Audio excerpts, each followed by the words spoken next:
Welcome back to കാത്തു moms kitchen. ഇന്ന് ഞാനൊരു സ്പെഷ്യൽ ജാക്ക് ഫ്രൂട്ട് ഡിസേർട്ടാണ് ഉണ്ടാക്കി കാണിക്കാൻ പോകുന്നത്. ഞാൻ നേരത്തെ ബനാന ഡിസേർട്ട് ഉണ്ടാക്കിയിരുന്നു, ലാലേട്ടൻ സ്പെഷ്യൽ. അത് കാണാത്തവർ എൻ്റെ വീഡിയോ ഒന്ന് പോയി കണ്ടു നോക്കണേ. അതെനിക്ക് ഒത്തിരി ഇഷ്ടമായി. അതുകൊണ്ട് ഞാൻ വിചാരിച്ച് കുറച്ച് ചക്കപ്പഴം ലുലുന്ന് വാങ്ങിച്ചപ്പോൾ ഇങ്ങനെ ഒന്ന് ട്രൈ ചെയ്ത് നോക്കാമെന്ന്. അങ്ങനെ ഞാൻ ചക്കപ്പഴത്തിൻ്റെ കുരുവൊക്കെ കളഞ്ഞ് ചെറുതായിട്ട് ഈ രീതിയിൽ മുറിച്ചെടുത്തിട്ടുണ്ട്.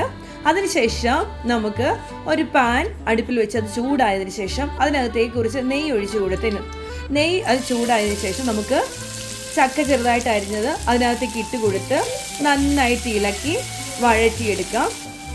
നന്നായിട്ട് ഇടയ്ക്കിടയ്ക്ക് ഇളക്കി കൊടുത്തുകൊണ്ടിരിക്കണം, കരിഞ്ഞു പോകാതെ കേട്ടോ. അങ്ങനെ ഇത് നന്നായിട്ട് വഴന്നതിന് ശേഷം നമുക്ക് അതിനകത്തേക്ക് കുറച്ച് ശർക്കര ചിരകിയത് ഇട്ട് കൊടുക്കാം. ഇതും കൂടെ ചേർത്ത് നന്നായിട്ട് ഒന്നും കൂടി ഇതൊന്ന് വഴറ്റിയെടുക്കാം. അതിനുശേഷം നമുക്ക് തേങ്ങ ചേർത്ത് കൊടുക്കാം.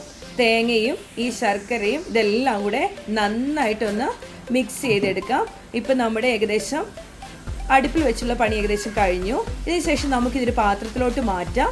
പാത്രത്തിലോട്ട് മാറ്റിയതിന് ശേഷം നമുക്കിതിനകത്തേക്ക് കുറച്ച് ഐസ്ക്രീമും കൂടെ ആഡ് ചെയ്ത് കൊടുക്കാം. അതിന് മുകളിലേക്ക് കുറച്ച് തേനും കൂടെ ഒഴിച്ച് ഇതെല്ലാം കൂടെ നന്നായിട്ടൊന്ന് മിക്സ് ചെയ്ത് കഴിച്ചാൽ എന്താ ടേസ്റ്റ്! വാവ്, സൂപ്പറായിരുന്നു കേട്ടോ. നല്ല ടേസ്റ്റി ആയിട്ടുള്ള ജാക്ക് ഫ്രൂട്ട് ഡിസേർട്ടാണിത്. അപ്പോൾ എല്ലാവരും ഒന്ന് ട്രൈ ചെയ്ത് നോക്കുക. ഇഷ്ടമായാലും എൻ്റെ വീഡിയോ ലൈക്ക് ചെയ്യുക, ഷെയർ ചെയ്യുക. ട്രൈ ചെയ്തതിന് ശേഷം കമൻറ്റും കൂടെ ഒന്ന് ചെയ്തേക്കണേ. അപ്പോൾ എല്ലാവരും ഈ രീതിയിൽ ട്രൈ ചെയ്ത് നോക്കുക.